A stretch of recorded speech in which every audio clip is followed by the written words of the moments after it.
చక్కని సీతకి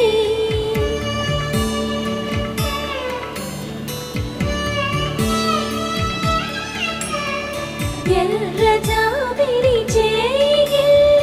రాముడేడని అడుగుతుంటే